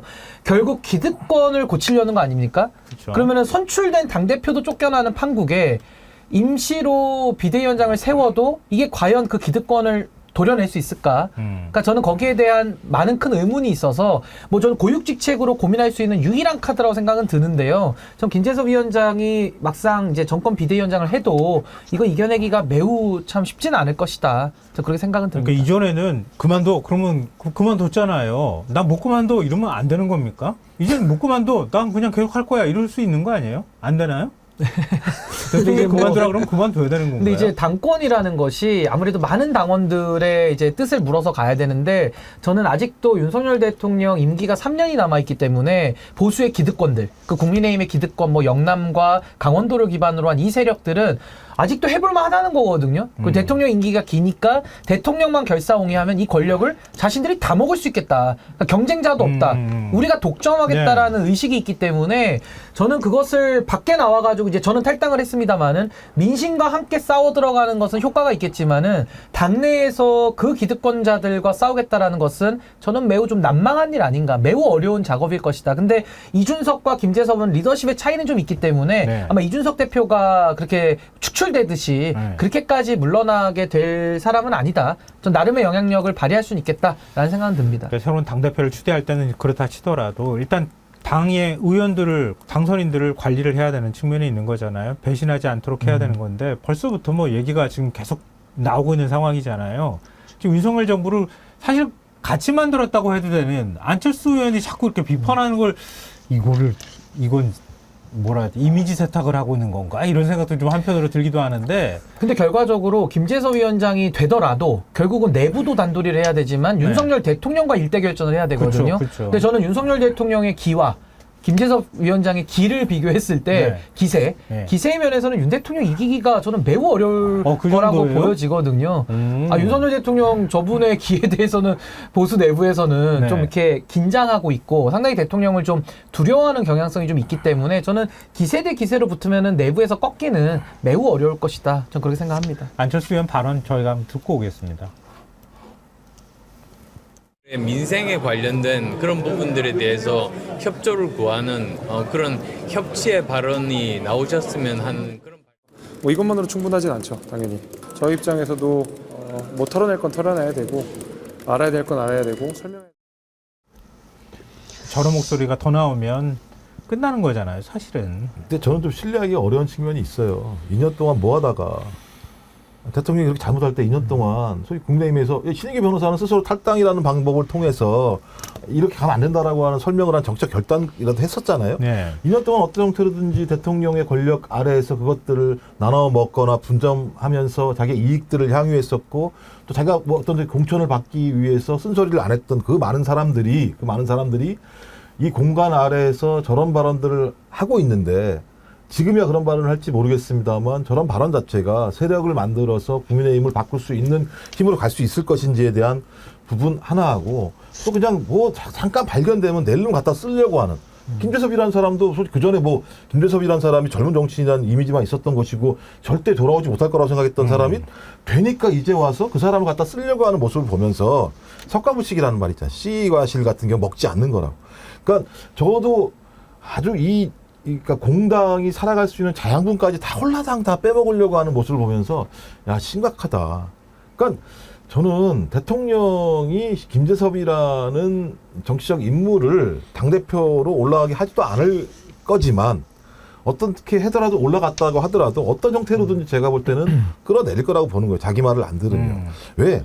대통령제 하에서 태양은 하나밖에 없어요. 어떻게 태양이 둘이 있을 수 있습니까? 저는 이준석 당대표를 비롯한 이런 많은 사람들이 날아갔던 이유 중에 하나는 저희 대통령이 마음대로 할 수 없다라고 하는 근저에는 태양은 하나밖에 있을 수 없어. 어떻게 2인자가 자기 옆에 서 있으면서 동일한 권력을 행사하려고 해. 이건 MB 때부터 똑같이 보여왔던 보수들의 일관된 방식이었습니다. 다 난리죠.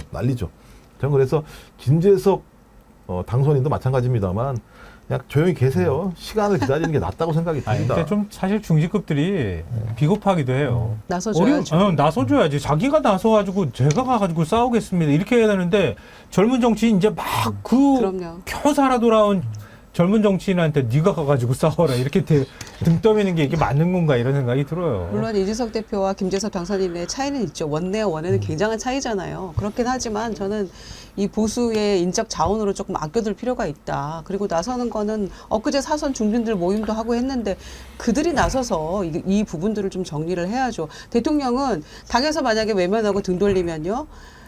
내가 잘못해서 이렇게 하는구나. 내가 정말 잘못했구나. 뼈저리게 반성하지 않고 이 배신자들 이렇게 나올 겁니다. 아마. 배신했다고 생각하는 방향으로 아마 이 구조가 흘러갈 거기 때문에 저는 이 아낄 수 있는 자원들은 보수의 앞날을 위해서라도 이 정치 발전을 위해서라도 좀 아껴두고 중진들 그동안 입다물었던 중진들 이제 공천 눈치 볼 필요도 없잖아요. 좀 나서가지고 경험 있는 사람들이 조금 제대로 쓴소리하면서 그렇게 가야지 보수도 조금 부활을 하고 그렇게 해야 정치 발전은 좀 균형 있게 갈 거 아니겠습니까? 근데 이걸 좀 여쭤보고 싶어서요.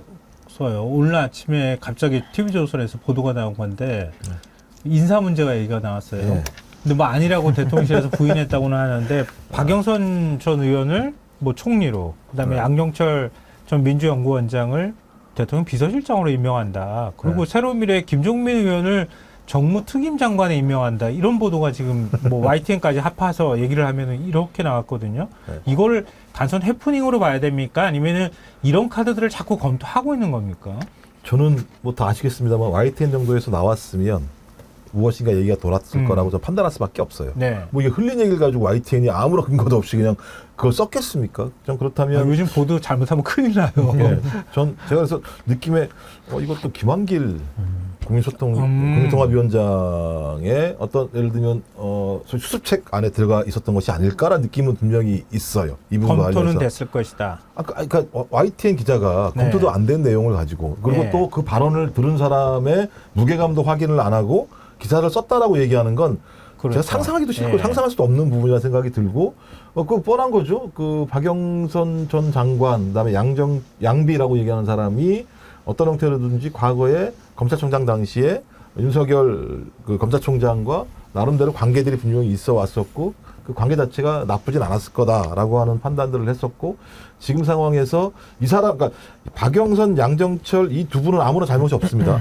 제가 볼 때는 이관계인 거죠, 일종의. 이관계로 흘릴 수도 있는 거죠. 네네. 충분히. 예. 이렇게 흘려놓고 야당끼리 서로 물어 뜯으면서 뭐 하는 짓이냐 뭐 얘기해서 또 뭐 원래 그렇지라고 얘기를 하는 방식일 수도 있을 것 같긴 한데 좀 그렇다면 이 정도의 고도의 예를 들면 나쁜 방식의 판이 돌아가게 하는 데는 저는 이런 정치를 많이 해왔던 분 중에 하나가 저는 김한길 국민통합위원장이라는 생각이 들고 또 김한길 소통위원장이랑 관계들이 다 있는 측면들이 분명히 있어서요. 거기서 흘러나왔을 가능성이 있긴 합니다만 저는 이 카드는 성사되기 어렵다고 생각해요. 박영선 장관 비슷한 패턴이 반복될 것 같아서 그러니까 그래서 이런 것 말고도 이제 비슷한 유형들의 뭔가의 시도가 있지 않을까 하는 생각이 들기도 하고. 근데 저는 김한길 상황설이 좀 떠올랐고요. 김한길 국민통합위원장이 상황 같다는 느낌이 들었고 박영선, 양정철 이 정도 분들이 오시는 것은 이미 국민의힘에서 한번 했잖아요. 이번에 김영주, 이상민 들어와서 국민적 평가 받지 않았습니까?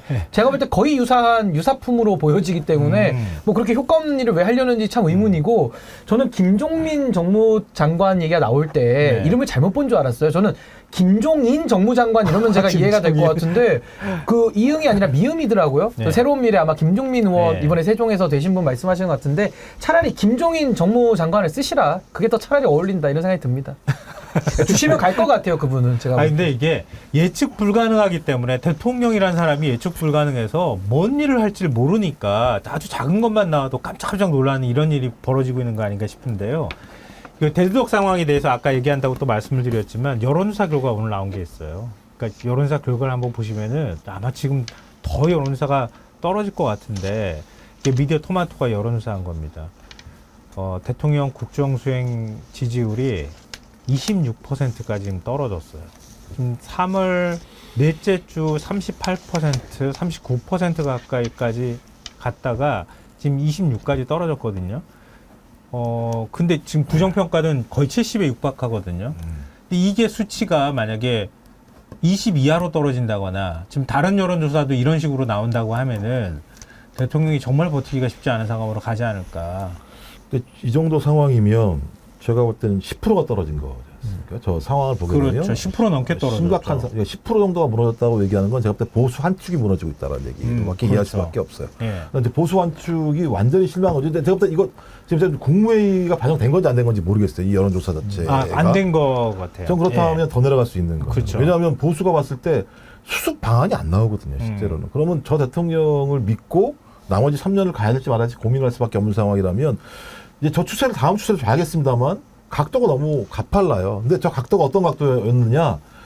박근혜 전 대통령 각도 보시면 저 각도가 시작됐어요. 저렇게 시작되면서 쭉 내려가서 10% 아래로 쭉 내려가 네. 상황이 벌어지게 됩니다. 네. 근데 그때만 하더라도 이제 뭐 태블릿 PC라고 하는 다양한 소재들이 나왔기 때문에 아마 저점에서 버티는 힘은 좀 있을 거라는 생각이 분명히 들거든요. TK 지역이나 어떤 아주 완고한 보수층도 남을 거라는 생각이 드는데 저는 이제 앞으로 최수근 상정 문제 이런 네네. 문제들이 이제 사실관계가 밝혀지게 되면 이제 그 지점 자체가 무너지기 시작하겠죠. 이 지점이 무너진다는 건 대부분 다 보수가 무너지는 거예요. 그러니까 보수가 합리적 보수가 일차적으로 무너지고 그다음에 나름대로 대통령을 좋아했던 선호했던 사람들의 지지층들이 무너지고 이제 마지막에 이제 보수 언론들이 손 놓고 이러면서 이제 안으로 무너지는 건데 저는 지금 상황은 저점은 지탱해 줄 것 같아요. 아직까지 뭐가 한 방이 딱 나온 건 아니니까. 네네. 기분만 나쁜 건 상황인 건데 이제 앞으로 하나하나 나오기 시작, 내부에 어떤 게 나온다거나 이렇게 되면 제가 볼 때는 과거 박근혜 전 대통령이 보여왔던 저점으로 내려갈 거다. 왜냐하면 지킬 수 있는 게 국무회의의 마지막 발언이었는데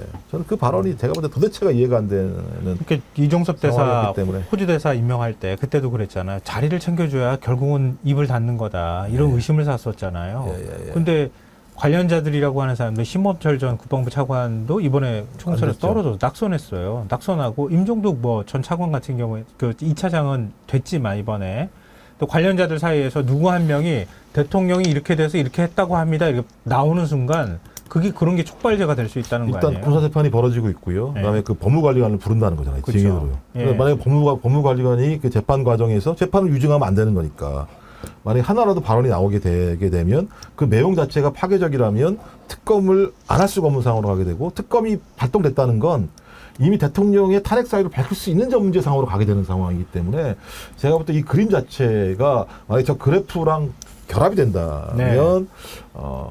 저희가 예를 들면 우리가 상상 예측 가능했던 과거의 일과 같은 상황으로 갈 수도 있겠다 이런 생각을 해보긴 합니다. 작은 불꽃이라도 터도 금방이라도 터질 것 같은 이런 네, 상황으로 그렇습니다. 가는 거 아닌가. 물론 이번 주 여론조사 결과가 또 나와봐야지 알겠지만 이제 모레쯤 갤럽 조사 결과도 나오고 그러지 않겠습니까? 근데 저는 끝났다고 보는 게 이번에 10.8% 떨어진 그러지 것도 마요. 충격적이지만은 대통령이 지지율을 올릴 수 있는 게 두 가지 정도 있거든요. 하나는 인사권이고 하나는 해외 순방. 그러니까 해외에 나갔을 때 좀 지지율이 올라가는 건데 윤석열 대통령 그동안 너무 많은 잦은 해외 출장으로 많은 분들이 분노하고 계시고 인사도 지금 비서실장과 총리를 임명조차 못하면서 썰만 자꾸 흘러나오고 있지 않습니까? 그렇죠. 그래서 저는 최악의 경우의 수에는 한덕수 총리가 임기를 같이 마칠 가능성도 매우 농후해진다. 벌써부터 그런 얘기가 나와요. 왜냐면 갈 사람이 없으니까요. 그리고 국회 네. 통과를 못 받는 거거든요. 그래서 저는 지금 지지율 그래프가 상당히 시사하는 바가 크고요. 아마 대통령 담화까지 반영이 되면 아마 20% 초반까지 갈 수 있거든요. 20%대가 무너지면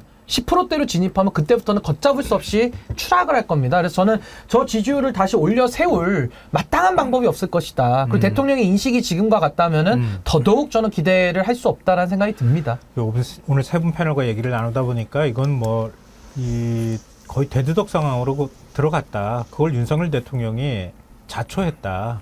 이렇게밖에 지금 얘기를 할 수가 없는 것 같아요. 굉장히 불안한 상황으로 지금 국정이 가고 있는 상황인 것만은 틀림이 없는 것 같습니다. 국내 상황은 외신을 보면 알 수 있습니다.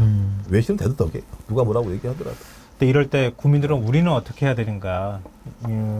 지금 정원의 TV 시청자 분들은 어떻게 해야 할 것인가. 앞으로 백운기의 정치 1번지를 통해서 계속 뭔가 방향을 좀 잡아나가는 작업을 또 백운기 앵커님도 해주실 것 같고요. 그렇게 좀 위로도 받고 뭔가 기대기도 하면서 새로운 방향을 찾아나갔으면 참 좋겠다. 이런 생각을 하는 시간이었던 것 같습니다. 오늘도 댓글로 참여해 주시고 시청해 주셔서 구독자분들께 정말 감사드립니다. 오늘 유튜브가 오류가 있었다 그래요. 그래서 지금 표기상으로 저희 동접자분들이 좀 적게 잡히고 있다고 하는데요. 제가 볼 때 오늘 2만 명이 접속한 걸로 숫자가 나온 거예요. 어제는 3만 3천이 넘었다고 제가 얘기를 들었거든요. 아, 이제 시작이구나. 제가 진행해가지고 구독자분들이 실망하셔가지고 동접자가 떨어지는 건가? 그 이제 걱정을 했는데 그거는 아니라고 그러네요. 예. 다행히. 맨 처음부터 이상하더라고요. 뭐 400명, 300명 이래가지고 뭐 하는 거지? 이거 이랬었는데 가슴을 제가. 쓸어내렸습니다. 전체 오류가 아마 좀 났던 것 같습니다. 다행입니다. 하여튼 이틀밖에 안 남았습니다. 구독자분들 계속 동접 많이 해주시고요. 구독 끊지 말아주시고요. 계속 많이 시청해 주시면 감사하겠습니다. 그리고 세 분 패널분들께도 김유정 전 민주당 의원, 김정욱 전 민주연구원 부원장, 그리고 신인규 민심동행 창준위원장 세 분께도 고맙다는 말씀드립니다. 오늘 고맙습니다. 네, 감사합니다. 오늘 댓글 읽어드린 분들은요, 메일로 주소와 연락처 남겨주시면요, 지금 아래 하단에 나가고 있으니까요, 저희가 준비한 소정의 선물 보내드리도록 하겠습니다. 오늘도 진행하는 가운데 많이 이 지금 반응도 올려주시고요, 슈퍼챗 쏴주신 분들도 계시는데요, 제가 다 서툴러서 소개해드리지 못한 것도 좀 양해 부탁드립니다. 계속 구독 부탁드립니다. 자, 백운기의 정치 1번지 오늘 여기서 마치고 내일 다시 뵙도록 하겠습니다. 고맙습니다.